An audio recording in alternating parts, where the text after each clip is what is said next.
வணக்கம் நண்பர்களே, welcome to let's play fantasy YouTube channel. நீங்க நம்ம யூடியூப் சேனலுக்கு புது நண்பரா இருந்தீங்கன்னா மறக்காம நம்ம யூடியூப் சேனலை சப்ஸ்கிரைப் பண்ணிக்கோங்க. பக்கத்துல இருக்கக்கூடிய பெல் ஐக்கானை கிளிக் பண்ணிக்கோங்க. நாங்க போடக்கூடிய வீடியோக்களை உடனடியா பாருங்க. இன்னைக்கு நம்ம என்ன மேட்சுக்கான ப்ரெடிக்ஷன் பார்க்க போறோம்னா, பிபிஎல்ல 11வது மேட்சான சிட்னி சிக்ஸர்ஸ் வெர்சஸ் மெல்போர்ன் ஸ்டார்ஸுக்கான ப்ரெடிக்ஷன் தான் பார்க்க போறோம். அதுக்கு முன்னாடி நம்மளுடைய டெலகிராம் சேனல்ல ஜாயின் பண்ணல அப்படின்னா மறக்காம ஜாயின் பண்ணிக்கோங்க. முக்கியமான அப்டேட் பிளஸ் ஃபைனல் டைம் எல்லாமே நம்மளுடைய டெலகிராம் சேனல்ல உங்களுக்காகவே நாங்க ஃப்ரீயா பண்ணி கொடுத்துட்டு இருக்கோம். மறக்காம ஜாயின் பண்ணி சப்போர்ட் பண்ணுங்க. அதே போல நீங்க இன்னமும் ஃபேண்டசி எக்ஸ்11 ஆப்ல ஜாயின் பண்ணல அப்படின்னா மறக்காம ஜாயின் பண்ணிக்கோங்க. வரக்கூடிய நியூ இயருக்கு நிறைய ஆஃபர் கொடுக்கறதுக்கு வெயிட் பண்ணிட்டு இருக்காங்க. அது ஜிஎஸ்டி அது எல்லாமே ஆல்ரெடி நமக்கு ஃப்ரீயா இருந்தாலும் டெபாசிட் ஆஃபர் அப்படிங்கிறது ஒன்று பெரிய இதா இருக்கும். நியூ இயருக்கு எக்ஸ்பெக்ட் பண்ணலாம். ஸோ அந்த மாதிரி நிறைய ஆஃபர் கொடுக்கறதுக்கு இதா இருக்காங்க. அதே போல உங்க வின்னிங்க வந்து டெபாசிட்டுக்கு டிரான்ஸ்ஃபர் பண்ணீங்கன்னா அதுக்கு ஒரு பெஸ்ட் ஆஃபர் வச்சிருக்காங்க. ஸோ அதனால இது வரைக்கும் நீங்க ஃபேண்டசி எக்ஸ்11 ஆப்ல ஜாயின் பண்ணாத நண்பராக இருந்தீங்கன்னா மறக்காம ஜாயின் பண்ணிக்கோங்க. லிங்க் வந்து டிஸ்கிரிப்ஷன் பாக்ஸ்ல இருக்குது. அண்ட் இப்போ வந்து பிட்ச் ரிப்போர்ட் சிட்னி சிக்ஸர்ஸ் அவங்களுடைய ஹோம் பிச்சான சிட்னி கிரவுண்டுக்கான பிட்ச் ரிப்போர்ட்டை வந்து கொஞ்சம் கவனமா நம்ம பார்த்துக்கலாம். ஸோ பிச்சை பொறுத்த வரைக்கும் யூஸ்வலா வந்து இந்த பிட்ச் வந்து பாத்தீங்கன்னா ஒரு பேட்டர் ஃப்ரெண்ட்லியான ஒரு பிட்ச், ஒரு பேட்டிங்க்கு கொஞ்சம் நல்லாவே சாதகமா இருக்கக்கூடிய ஒரு பிட்ச் அப்படின்னு சொல்லியிருக்கிறாங்க. அதே போல பேட்டர்ஸ் வந்து இந்த கிரவுண்ட்ல வந்து கொஞ்சம் நல்லா என்ஜாய் பண்ணி ஆடலாம். பால் வந்து எந்த ரொம்ப பெருசா டேன் ஸ்விங் இல்லாம கொஞ்சம் பேட்டுக்கு வர்றதுனால அவங்க என்ஜாய் பண்ணி ஆடுறதுக்கு வாய்ப்பு இருக்கு அப்படின்னு இருக்காங்க. ஸோ ஓரளவுக்கு வந்து பாத்தீங்கன்னா இது புல்லு இதானால நமக்கு ஸ்பின்னர்ஸுக்கும் வந்து இந்த கிரவுண்ட்ல வந்து பாத்தீங்கன்னா ஓரளவுக்கு அட்வான்டேஜ் இருக்குன்னு தான் சொல்லியிருக்கிறாங்க. அதே போல ரன் வந்து எவ்வளவு எக்ஸ்பெக்ட் பண்ணலாம் அப்படின்னா ஒரு 180 வந்து பாத்தீங்கன்னா இந்த கிரவுண்ட்ல ஃபர்ஸ்ட் இன்னிங்ஸோட ஒரு ஆவரேஜ் ஸ்கோரா லாஸ்ட் நடந்த T20ஸ்ல வந்து இருக்கு. நீங்க பாத்தீங்க T20ஸ்னா எல்லாமே கலந்ததுதான், பிபிஎல் மட்டும் கிடையாது, இன்டர்நேஷனல் மேட்ச் எல்லாமே சேர்ந்ததை வச்சு சொல்லியிருக்காங்க. பட் நம்ம இப்போ பிபிஎல் அப்படின்னு எடுத்துக்கிட்டோம் அப்படின்னா 2022, 23 அதெல்லாம் பார்த்தோம் அப்படின்னா லாஸ்ட் ஒரு 11 மேட்சுக்கான ரிசல்ட்டை வச்சு பேஸ் பண்ணி நம்ம சொல்லியிருக்கோம். ஃபாஸ்ட் வந்து மொத்தத்துல 260 ஓவர் பவுல் பண்ணியிருக்கிறாங்க 11 மேட்ச்ல. அதுல வந்து 96 விக்கெட்ஸ் வந்து ஸ்கோர் பண்ணியிருக்கிறாங்க. ஸ்பின்னர்ஸ் வந்து 154 ஓவர் வந்து ஸ்கோர் பண்ணியிருக்கிறாங்க. அவங்கள விட ஒரு 100 ஓவர் கம்மி தான். ஆனா விக்கெட் வந்து ஒரு 47 விக்கெட் வந்து எடுத்திருக்கிறாங்க. ஏறக்குறைய ஒரு 50 விக்கெட் 49 விக்கெட் கிட்ட ஒரு இது கம்மியா இருக்கு. பாதிக்கு பாதி வந்து ஃபாஸ்ட் ஸ்பின்னர்ஸ் கூட இருப்பாங்க. பட் ஓவர் பாருங்க 100 ஓவர் வந்து வித்தியாசங்களும் இருக்கு. ஆனா இதை வந்து நீங்க தெரிஞ்சுக்கிட்டீங்கன்னா எதுக்கு நல்லா இம்பார்ட்டன்ஸ் கொடுக்கலாம் அப்படின்னு இருக்கும். பட் இப்போ நம்ம ரீசெண்டா இந்த வருஷம் நடந்த மேட்சை பார்த்தோம் அப்படின்னா உங்களுக்கு இன்னமும் ஒரு சில ஐடியாஸ் கிடைக்கும். இந்த சீசன்ல டிசம்பர் 16, 2024 ரெனகட்ஸ் வெர்சஸ் சிட்னி சிக்ஸர்ஸ் மேட்ச்ல நமக்கு வந்து ஒரு ஆவரேஜான நல்ல ஸ்கோர் வந்திருக்கு. ரெனகட்ஸ் வந்து 169 ஸ்கோர் பண்ணாலும் அதை சிட்னி சிக்ஸர்ஸ் வந்து செகண்ட் பேட்டிங் பண்ணி வின் பண்ணிட்டாங்க. 5 விக்கெட் வித்தியாசத்துல வின் பண்ணியிருக்காங்க. ஃபாஸ்ட் 10 விக்கெட்டும் ஸ்பின்னர் 2 விக்கெட்டும் எடுத்திருக்காங்க. 8 விக்கெட் வந்து ஃபாஸ்ட்டுக்கும் ஸ்பின்னருக்கும் வந்து வித்தியாசங்கள் இருக்கு. ஓரளவுக்கு நல்ல ஸ்கோர் வந்திருக்கு. அவங்க சொன்ன மாதிரி ஒரு 170 ஒரு ஆவரேஜ் ஸ்கோர் நாங்களே, அதே போல 169 170 வந்திருக்கு. அதேதான் இதுல சொல்லியிருக்கோம். ஒரு மேட்ச் பேட்டிங் செகண்ட் பண்ண டீம் 150 to 169 ஒரு இன்னிங்ஸ், 170 to 89 ஒரு innings. High score Sixers 72, low score Renegades 169. ஒரு 165 இருந்து 75 ஒரு சராசரி ஸ்கோரா நீங்க எதிர்பார்க்கலாம் அப்படின்னு என்னோட கணிப்படி சொல்றேன். அண்ட் இப்போ ரெண்டு டீமுக்குமான ஸ்கோர் கார்டு வந்து பாத்திரலாம். இந்த பிபிஎல் சீசன்ல எப்படி அந்த பிளேயர்ஸ் வந்து பெர்ஃபார்ம் பண்ணியிருக்காங்க. பிலிப்பி பாருங்க 5 ரன்னு 35 ரன்னு அப்படின்னு ஆடி இருக்காரு. வின்ஸ் 40 13 அப்படி ஆடி இருக்காரு. ஜாக் எட்வர்ட்ஸ் 37 ரன் பிளஸ் ஒரு விக்கெட்டும் 28 ரன் பிளஸ் 4 ஓவர் பவுலிங் பண்ணி இருக்கிறாரு. ஸோ ஜாக் எட்வர்ட்ஸ் எவ்வளவு இம்பார்ட்டன்ட் அப்படிங்கிறது இதுல இருந்தே உங்களுக்கு தெரியும். ஏன்னா 1 டவுன் ஆடிட்டு 3 ஓவர் 4 ஓவர்னு பவுல் பண்றாரு. Moses Henriques 54 17, Jordan 6 2 36. ஷா வந்து முதல் மேட்ச் ஆடல, ரெண்டாவது மேட்ச் வந்து 8 run. Joel David's 10 run plus ஒரு விக்கெட், இரண்டாவது மேட்ச் வந்து 3 ஓவர் பவுல் பண்ணாரு. பேட்டிங் ஆப்ஷன் கூட இருக்கு. அகில் கொஷன் லாஸ்ட் மேட்ச் தான் உள்ள வந்தாரு, 2 விக்கெட் ஸ்கோர் பண்ணியிருக்காரு. பென் துர்வஷிஷ் முதல் மேட்ச் 2 விக்கெட், இரண்டாவது மேட்ச் 2 விக்கெட். அபாட் முதல் மேட்ச் 2 விக்கெட், இரண்டாவது மேட்ச் வந்து 1 விக்கெட். முர்பி அவர் வந்து பாத்தீங்கன்னா 2 மேட்சுமே விக்கெட் ஸ்கோர் பண்ணல, ஓவரும் ரொம்பவே கம்மியா தான் பவுல் பண்ணியிருக்கிறாரு. ஸோ இந்த ஸ்கோர் கார்டு வந்து கொஞ்சம் கண்டிப்பா நீங்க பார்த்துக்கோங்க. ஏன்னா அதுதான் உங்களுக்கு வந்து கொஞ்சம் கண்டிப்பா டீம் கிரியேட் பண்ணும்போது ஹெல்ப் பண்ணும். நீங்க எல்லா ப்ரெடிக்ஷனையும் பார்த்துட்டு கடைசியா டீம் கிரியேட் பண்ணும்போது இந்த பேஜை வச்சுட்டு கிரியேட் பண்ணுங்க, உங்களுக்கு நல்லாவே யூஸ்ஃபுல்லா இருக்கும். அதே போல மெல்போர்ன் ஸ்டார்ஸ் அவங்கள பொறுத்த வரைக்கும் 3 மேட்ச் ஆடிட்டாங்க.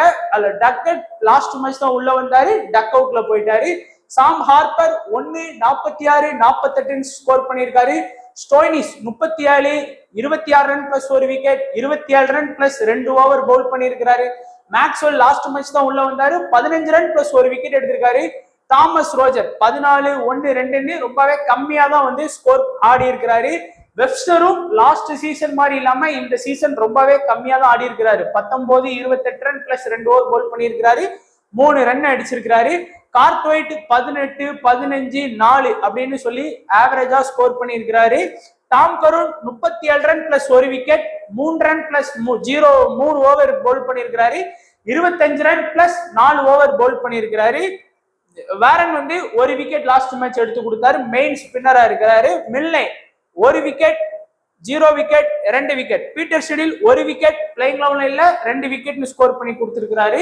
இதுல வந்து உங்களுக்கு பாத்தீங்கன்னா யாரெல்லாம் பேட்டிங் பிளஸ் பவுலிங் பண்றா உங்களுக்கு பாருங்க. Stoinis batting plus bowling, Maxwell batting plus bowling. நீங்க பாருங்க நம்மளுடைய டாம் கரன் கூட இந்த மேட்ச் 37 இந்த மேட்ச் 25 சொல்லி ஒரு பேட்ஸ்மேனை விட அதிகமா ஸ்கோர் பண்ணி கொடுத்துட்டு இருக்காரு. அதனால இந்த இதெல்லாம் பார்த்து டீம் செட் பண்ணீங்கன்னா உங்களுக்கு இன்னுமே ரொம்ப யூஸ்ஃபுல்லா இருக்குங்கிறது தான் இது நம்ம கொடுத்துருக்கிறோம். ஸோ வேஸ்ட் பண்ணாம யூஸ் பண்ணிக்கோங்க. இப்போ நம்மளுடைய ப்ரெடிக்ஷன் வந்து பார்க்கலாம். First Sydney sixers.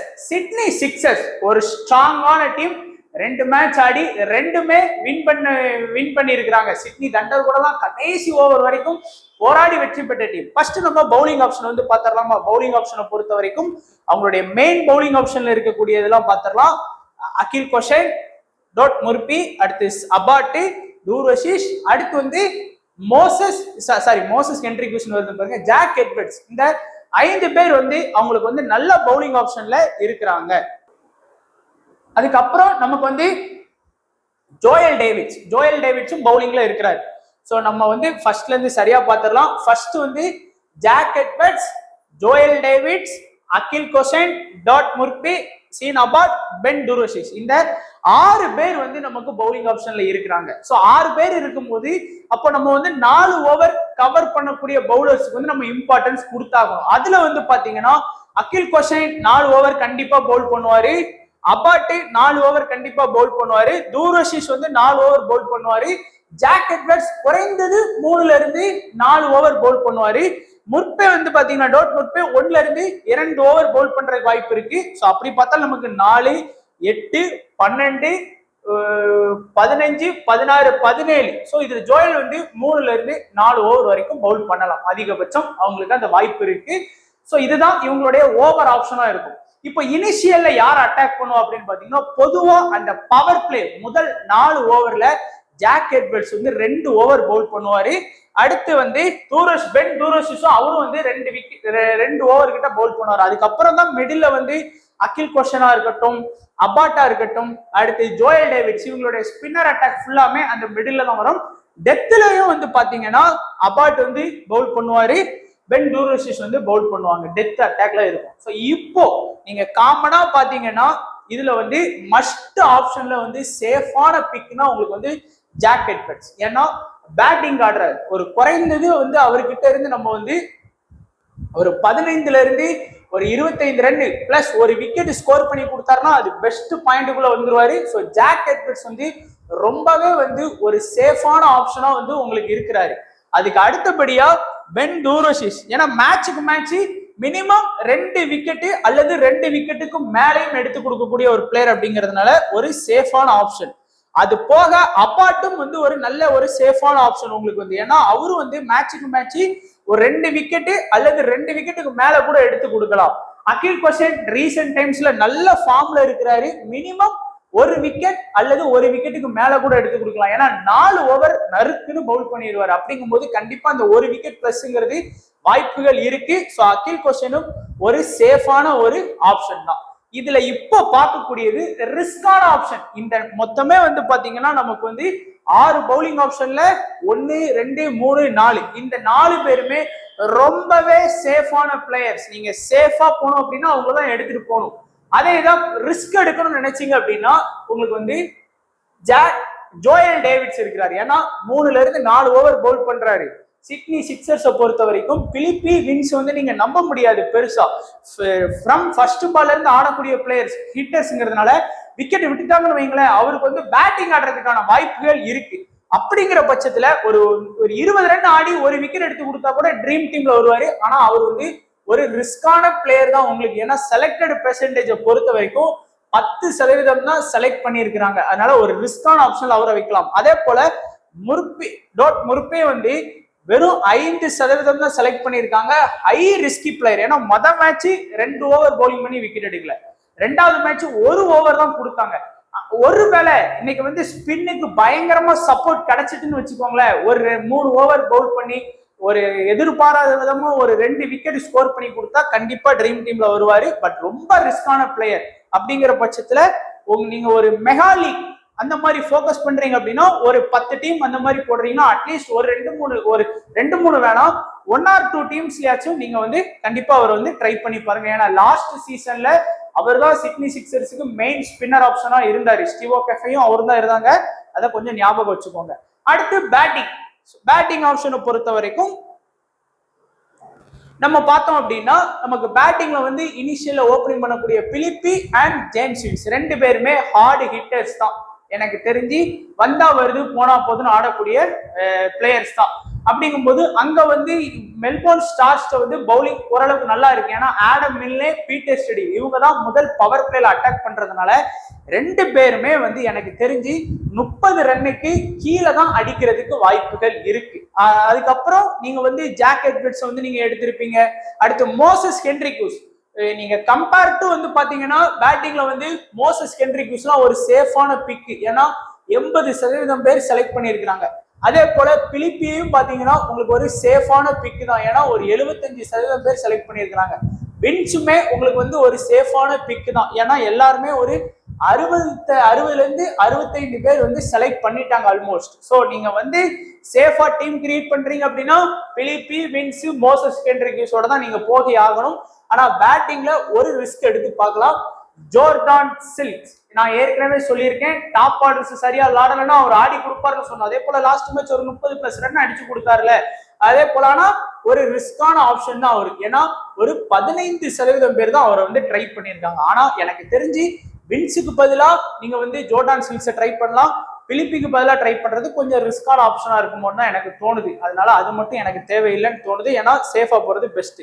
ஸோ இப்போ கேப்டன் வைஸ் கேப்டன் யாருக்கெல்லாம் எதிர்பார்க்கலாம்? பெஸ்ட் கேப்டன் வைஸ் கேப்டனா நீங்க வந்து ஜாக் எட்வர்ட்ஸ்க்கு வந்து best captain vice captain option எடுக்கலாம். மோசஸ் ஹென்ரிக்யூஸ்க்கு தேவையில்லை, ஜோர்டான் சில்க்ஸ்க்கு தேவையில்லை, ஜோயல் எட்வர்ட்ஸ்க்கு வந்து கண்டிப்பா கேப்டன் வைஸ் கேப்டன் ஆப்ஷன் எடுக்கலாம். அதுக்கு அடுத்தபடியா அகில் கோஷனுக்கு வந்து ஒரு பெஸ்ட் கேப்டன் வைஸ் கேப்டன் எடுத்து பார்க்கலாம். உங்களுடைய ஸ்மால் லீக் டீம்ல மட்டும் கிடையாது, மெகா லீக் டீம்ல கூட நீங்க எடுக்கலாம். அபாட்டுக்கு வந்து ஒரு best captain vice captain option எடுக்கலாம்.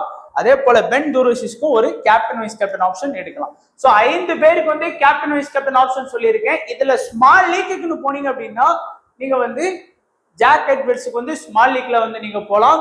அதே போல டூரோசிஸ்க்கு வந்து ஸ்மால் லீக்ல வந்து போகலாம். மீதி இருக்கக்கூடிய ஜோயல் டேவிட்ஸா இருக்கட்டும், அபாட்டா இருக்கட்டும், அகில் கோஷனா இருக்கட்டும், இவங்களெல்லாம் நீங்க கண்டிப்பா மினி லீக், மெகா லீக்ல வந்து ஃபோக்கஸ் பண்ணிக்கோங்க, கொஞ்சம் யூஸ்ஃபுல்லா இருக்கும். அண்ட் இப்போ கடைசியா வந்து நம்ம பார்க்கக்கூடியது யாரெல்லாம் சேஃப் பிக் அப்படின்னு பாத்தீங்கன்னா, 1வது சேஃப் பிக் அப்படிங்கிறது பிலிப்பி, 2வது வின்ஸ், 3வது ஜாக் எட்வர்ட்ஸ், 4வது ஹென்ரிக்யூஸ், 5வது அகில் கோஷே, 6வது அபாட்டு, 7வது பென் டூரோசிஸ். உங்களுடைய ட்ரம்ப் கார்டா இன்னைக்கு மேட்ச்ல யூஸ் பண்ண வேண்டியது ஒன்னு டோட் முர்பி, இன்னொன்னு வந்து பாத்தீங்கன்னா ஜோயல் டேவிட்ஸ். இந்த 2 பேரையுமே உங்களுடைய ட்ரம்ப் கார்டா வந்து நீங்க வந்து யூஸ் பண்ணி பார்க்கலாம். ஸோ அவ்வளவுதான் நண்பா. அடுத்து நம்ம பார்க்கக்கூடியது மெல்போர்ன் ஸ்டார்ஸ். ஸோ நல்ல டீம் தான், ஆனா தொடர்ந்து 3 மேட்ச் ஆடி 3மே தோத்துருக்காங்க. இன்னைக்கு 4வது மேட்ச் சிட்னி சிக்ஸர்ஸ் கூட, அதுவும் சிட்னியோட ஹோம் கிரவுண்ட்ல. அப்படிங்கும் போது கொஞ்சம் கஷ்டம் தான் எனக்கு தோணுது. ஸோ பவுலிங் ஆப்ஷன் அப்படின்னு பாத்தீங்கன்னா நீங்க டாப்லேயே பாத்துடலாம். ஸ்டோய்னிஸ் பவுலிங் ஆப்ஷன் இருக்குது, மேக்ஸ்வெல் பவுலிங் ஆப்ஷன் இருக்குது, அதுக்கப்புறம் வெப்ஸ்டர் ஒரு சில மேட்ச் பவுல் பண்றாரு. ஏன்னா அவங்களுக்கு வந்து ப்ராப்பரா பாத்தீங்கன்னா 4 பவுலிங் ஆப்ஷன் இருக்கு. 5வது ஆப்ஷன்ல ஸ்டோய்னிஸ், 6வது ஆப்ஷன்ல மேக்ஸ்வெல், 7வது பவுலிங் ஆப்ஷன்ல தான் நமக்கு வந்து வெப்ஸ்டர் இருக்கிறாரு. அப்படிங்கும் போது ஓவர் வந்து நிறைய பவுல் பண்றதுக்கான வாய்ப்புலாம் கிடைக்கிறது கஷ்டம். அதிகபட்சம் 1ல இருந்து 2 ஓவர் வேணா அவர் பவுல் பண்ணலாம் பவுலிங் ஆப்ஷன் கிடைச்சாலும். அதுக்கு அடுத்து டாம் கரன், அடுத்து ஆடம் மில்லே, பீட்டர் சிடில், அடுத்து வாரன். இதுல வந்து இனிஷியல்ல 1 to 4 பவர் பிளேல அட்டாக் பண்ணக்கூடிய ஆடம் மில்லே அண்ட் பீட்டர் சிடில் கிட்ட இருந்து நீங்க வந்து மினிமம் 1 அல்லது 2 விக்கெட், 1+ விக்கெட் வரைக்கும் நீங்க வந்து எதிர்பார்க்கலாம். ஏன்னா 2 பேருமே கொஞ்சம் சேஃபான பிக்கா இருக்கிறாங்க. பாத்தீங்கன்னா எல்லாருமே எடுத்திருக்கிறாங்க. மில்லேயெல்லாம் ஆல்மோஸ்ட் 80% பேர் எடுத்திருக்கிறாங்க. பீட்டர் ஸ்டிடிலையும் ஒரு 70% பேர் எடுத்திருக்காங்க. அப்புறம் டாம் கரனும் வந்து ஒரு சேஃபான பிக் தான், ஒரு 75% பேர்கிட்ட எடுத்திருக்காங்க. ஏன்னா ஒன்னு பேட்டிங்ல பவுலிங்ல வந்து ஆடி கொடுத்துடுறாரு. ஸோ பவுலிங் ஆப்ஷனை பொறுத்த வரைக்கும் டாம் கருன், ஆடம் மில்லே, அடுத்து பீட்டர் ஸ்டிடில், அதுக்கு அடுத்து மேக்ஸ்வெல், ஸ்டோய்னிஸ். இந்த 2 பேருமே மஸ்ட் பிக் ஆப்ஷன். உங்களுக்கு நான் சொல்லிதான் தெரியணும் இல்லை, அவங்க வந்து இம்பார்ட்டன்ட் சேஃபான பிக்கு. அதுக்கு அடுத்தபடியா பாத்தீங்கன்னா இந்த வாரன் வந்து ஒரு மெயின் ஸ்பின்னர் ஆப்ஷன்ல இருக்கிறார். நீங்க பாத்தீங்கன்னா எல்லாருமே ஃபாஸ்ட் தான். இதுல வந்து மேக்ஸ்வெல் அவர் ஒரு செகண்டரி பவுலர் தான், ப்ராப்பரா ஆடக்கூடிய மெயின் பவுலிங் ஆப்ஷன்ல இருக்கக்கூடிய ஸ்பின்னர் கிடையாது. ஸோ இவர் தான் ஸ்பின்னர். ஆனா ரிஸ்கான பிளேயரா இருக்கிறாரு. லாஸ்ட் மேட்ச் கூட ஒரு விக்கெட் எடுத்து கொடுத்தாரு. ஆனா ஒரு 10% தான் செலக்ட் பண்ணியிருக்கிறாங்க. ஒருவேளை நீங்க வந்து பீட்டர் ஸ்டிடிலுக்கு பதிலாகவோ அந்த மாதிரி நீங்க வந்து ட்ரை பண்ணி பார்க்கலாம், ஒரு ரிஸ்கான ஆப்ஷன். அதே போல வந்து எல்லாருமே வந்து சாம் ஹார்ப்பரை வந்து ட்ரை பண்றாங்க. ஏன்னா லாஸ்ட் 2 மேட்சா 40+ ரன் ஸ்கோர் பண்ணி கொடுத்திருக்கிறாரு. அப்படிங்கிறதுனால எனக்கு தெரிஞ்சு இந்த மேட்ச் வந்து அவரால் அந்த அளவுக்கு ஸ்கோர் பண்ணி கொடுக்க முடியாது, ஃபிளாப் ஆகலாம். ஆனா டக்கெட்டை வந்து எல்லாருமே ட்ரை பண்ணுங்க. ஏன்னா அவரை வந்து நிறைய பேர் வந்து கம்மியான பிக்ல தான் செலக்ட் பண்ணியிருக்காங்க, ரிஸ்கான ஆப்ஷன்ல தான் வச்சிருக்காங்க. ஏன்னா லாஸ்ட் மேட்ச் டக் அவுட் அப்படிங்கிறதுனால சாம் ஹார்ப்பரை ஃபோக்கஸ் பண்றாங்க, அவரை ஃபோக்கஸ் பண்ணல. நீங்க வந்து எனக்கு தெரிஞ்சு இன்னைக்கு டக்கெட்டா ஹார்ப்பரான்னு கேட்டீங்கன்னா கண்டிப்பா நான் வந்து டக்கெட் சொல்லுவேன். ஸோ நீங்க டக்கெட்டை பிக் பண்ணிட்டீங்கனாலே டக்கெட், ஸ்டோய்னிஸ், மேக்ஸ்வெல் உங்களுக்கு பேட்டிங் ஆப்ஷன் ஆல்ரெடி கவர் ஆயிடுச்சு. தாமஸ் ரோஜர்லாம் இருக்கிறதுலே கேவலமா ஆடி கொடுத்துட்டு இருக்காரு. நீங்க ஸ்கோர் கார்டு பார்த்துருப்பீங்க, அதுலயே உங்களுக்கு தெரிஞ்சிருக்கும் யார் யார் எப்படி ஆடி இருக்கான்னு. ஸோ அந்த வகையில பார்க்கும்போது ரிஸ்கான ஆப்ஷன்ல தான் டாம் ரோஜர்ஸ் அண்ட் வெப்ஸ்டர்லாம் வந்து ரிஸ்கான ஆப்ஷன்ல தான் இருக்கிறாங்க. ஸோ இப்போ இந்த டீம்ல சேஃபான ஆப்ஷன்ல பாத்தீங்கன்னா ஃபர்ஸ்ட் வந்து சாம் ஹார்ப்பர் தான். ஆனா எனக்கு தெரிஞ்சு ஃபிளாப் ஆறதுக்கு வாய்ப்பு இருக்கிறதுனால நான் வந்து பர்சனலா அந்த 1வது பிளேஸ் வந்து நான் டக்கெட்ட கொடுக்குறேன். 2வது ஸ்டோய்னிஸ், 3வது மேக்ஸ்வெல், 4வது டாம் கருன், 5வது மில்லே, 6வது பீட்டர் ஸ்டிடில். உங்களுடைய ட்ரம்ப் கார்டா நீங்க யூஸ் பண்ண வேண்டியது ஃபர்ஸ்ட் வந்து பென் டக்கெட்டையும், அதுக்கு அடுத்து வந்து பாத்தீங்கன்னா வேறனையும் வந்து நீங்க வந்து கண்டிப்பா உங்களுடைய ட்ரம்ப் கார்டா இன்னைக்கு மேட்ச்ல வந்து யூஸ் பண்ணி பாருங்க, நல்ல ஆப்ஷன் கிடைக்கும். கேப்டன் வைஸ் கேப்டன் ஸ்டோய்னிஸ் வந்து best captain vice captain, Maxwell best captain vice captain, Tom கருனுக்கு வந்து பெஸ்ட் கேப்டன் வைஸ் கேப்டன், கடைசியா மில்லேக்கு வந்து கேப்டன் வைஸ் கேப்டன். இந்த 4 பேருக்குமே கேப்டன் வைஸ் கேப்டன் ட்ரை பண்ணுங்க. குறிப்பா ஸ்மால் லீக்ல ஸ்டோய்னிஸ், மேக்ஸ்வெலுக்கு மட்டும் ட்ரை பண்ணுங்க. மினி லீக்லயும் மெகா லீக்லயும் டாம் கருன், ஆடம் மில்லேயை நீங்க ட்ரை பண்ணுங்க. ஸோ இப்போ நம்மளுடைய ஸ்மால் லீக் டீம் வந்து நான் வந்து போட்டோவா காமிக்கல. ஏன்னா தொடர்ந்து நான் ஏற்கனவே சொன்ன மாதிரி பிபிஎல்னால எனக்கு ரொம்ப பிடிக்கும். ஆனா டீம்ஸ் வந்து சரியா என்னால ப்ரெடிக்ட் பண்ணி கொடுக்க முடியல. ஒரு பிளேயரால தோக்குது, இல்லைன்னா கேப்டன் பெர்ஃபார்ம் பண்ண மாட்டேங்கிறாங்க, இல்லைன்னா வைஸ் கேப்டன் பெர்ஃபார்ம் பண்ண மாட்டேங்கிறாங்க. எப்படி போட்டாலும் ஏதாச்சும் ஒன்று நடக்குது. அதனால நீங்க வந்து இதுபடியே நீங்க ப்ரெடிக்ட் பண்ணி பாருங்க. ஸோ முதல் பிளேயரா வந்து பாத்தீங்கன்னா ஜாக் எட்வர்ட்ஸ், 2வது பிளேயரா வந்து நீங்க வைக்கிறது அகில் கொஷின், 3வது தூரஷிஸ், 4வது அபாட், சரிங்களா? அடுத்து 5வதா ஸ்டோய்னிஸ், 6வதா மேக்ஸ்வெல், 7வதா டாம் கருன், 8வதா ஆடம் மில்லே. ஸோ இந்த 8 பிளேயர் வந்து பாத்தீங்கன்னா நீங்க காமனா செலக்ட் பண்ணக்கூடிய பிளேயர்ஸ் தான். ஏன்னா இதுல வந்து எல்லாருமே வந்து சூப்பரா ஆடக்கூடிய சேஃபான பிக். மீதி இருக்கக்கூடிய 9வது பிளேயர் யாரு, 10வது பிளேயர் யாரு, 11வது பிளேயர் யாரு, இதுதான் உங்களுடைய ட்ரம்ப் கார்டா இருக்கும். ஏன்னா மோஸ்டா எல்லாருமே உங்களுடைய 9வது பிளேயரா பிலிப்பி எடுத்துட்டு வர்றதுக்கு வாய்ப்புகள் இருக்கு. அண்ட் 10வது பிளேயரா 9வது பிளேயரா பிலிப்பி, 10வது பிளேயரா மோசஸ் ஹென்ரிக்யூஸ், 11வது பிளேயரா சாம் ஹார்ப்பர் வந்து எடுப்பாங்க. ஆனா எனக்கு தெரிஞ்சு நீங்க வந்து 9வது பிளேயரா பென் டக்கெட் எடுங்க. ஏன்னா லாஸ்ட் மேட்ச் டக் அவுட் ஆனதுனால அவரை பெருசா ஃபோக்கஸ் பண்ண மாட்டேங்கிறாங்க. பட் டெஸ்ட் கிரிக்கெட்ல கூட இப்ப சூப்பரா நியூசிலாந்துக்கு அகைன்ஸ்ட் ஆடிட்டு தான் வந்திருக்காரு. ஒரு மேட்ச் டக் அவுட்ங்கிறதுனால ஆகிட போறது இல்லை. அதே போலதான் ஒல்லி போப் வந்து அப்படிதான் அடிலைட் ஸ்ட்ரைக்கர்ஸுக்கு மேட்ச் சரியா ஆடல, நான் எடுத்தேன். இன்னைக்கு 2ஆம் மேட்ச் ஒரு 38 ரன் கிட்ட ஸ்கோர் பண்ணி கொடுத்தாரு. ஏன்னா அப்படிப்பட்ட பிளேஸ் ஆடிடுவாங்க. அப்படிங்கும் போது 9வது ஆப்ஷன்ல டக்கெட்ஸ் வைங்க. 10வது ஆப்ஷன்ல எனக்கு தெரிஞ்சு நீங்க சேஃபா போற மோசஸ் ஹென்ரிக்ஸே பெட்டரா இருக்கும். அண்ட் 11வது ஆப்ஷனா நீங்க வந்து கொஞ்சம் ரிஸ்க் எடுத்து போகணும் அப்படின்னு நினைச்சீங்கன்னா, ஏன்னா எல்லாருமே சேஃபா வந்து பிலிப்பி ஆர் சாம் ஹார்பர் இவங்களதுல 2 பேரை யாராச்சும் ஒருத்தவங்க எடுப்பாங்க. நான் வந்து 11வது ஆப்ஷனா ஜோயல் டேவிட்ஸோட போறேன். ஏன்னா பேட்டிங் பிளஸ் பவுலிங் ஆப்ஷன் இருக்கிறதுனால. பொதுவா கேப்டன் அப்படின்னாலே இன்னைக்கு மேட்ச்ல வந்து கண்டிப்பா ஸ்மால் லீக்ல ஜாக் எட்வர்ட்ஸ் தான் கேப்டன். வைஸ் கேப்டனா வந்து நிறைய பேர் வந்து ஸ்மால் லீக்ல மேக்ஸோட வைஸ் கேப்டன் இல்லைன்னா ஸ்டோயினிஸ வைஸ் கேப்டனா வைப்பாங்க. அவ்வளவுதான். ஸ்மால் லீக்னு வந்தா இவ்வளவுதான். கேப்டன் வைஸ் கேப்டன்ல அதிகபட்சம் இந்த இதுதான் இருக்கும். ஸோ அதனால நீங்க அதுக்கேத்தாப்ப நீங்க கொஞ்சம் கரெக்டா ப்ரெடிக்ட் பண்ணி நீங்க டீம் செட் பண்ணிக்கோங்க நண்பா. ஃபைனல் டீம் கண்டிப்பா நம்மளுடைய டெலிகிராம் சேனல்ல கொடுத்துருவோம். ஸோ மறக்காம ஜாயின் பண்ணி சப்போர்ட் பண்ணுங்க. ஸோ வீடியோ பிடிச்சிருந்தா லைக் பண்ணுங்க, உங்க ஃப்ரெண்ட்ஸுக்கு ஷேர் பண்ணுங்க. ஸோ மறக்காம நம்ம யூடியூப் சேனல் சப்ஸ்கிரைப் பண்ணிக்கோங்க. எல்லாருக்குமே ஆல்ரெடி கிறிஸ்மஸ் ஓவர் இருந்தாலும் எல்லாருக்கும் கிறிஸ்மஸ் வாழ்த்துக்கள் நண்பா. ஸோ இவ்வளவு நாள் நல்லா சப்போர்ட் பண்ணியிருக்கீங்க. ஸோ சப்போர்ட் பண்ணதுக்காகவே உங்க எல்லாருக்கும் நன்றி. ஸோ மறக்காம சப்போர்ட் பண்ணுங்க. ஏன்னா இந்த வருஷம் வேற முடிய போது. இவ்வளவு நாள் சப்போர்ட் பண்ணீங்க. ஸோ இந்த வீடியோ எடுத்துட்டு இருக்கும் போது நீங்க பார்க்கும்போது கண்டிப்பா கிறிஸ்மஸ் முடிஞ்சிருக்காது. ஸோ அதனால எல்லாருக்குமே கிறிஸ்மஸ் நல்வாழ்த்துக்கள் நண்பா. எல்லாருமே உங்க குடும்பமா சந்தோஷமா இருங்க. ஸோ வீடியோ பார்த்த எல்லா நண்பர்களுக்கும் நன்றி, வணக்கம். தேங்க்ஸ் ஃபார் வாட்சிங் நண்பா.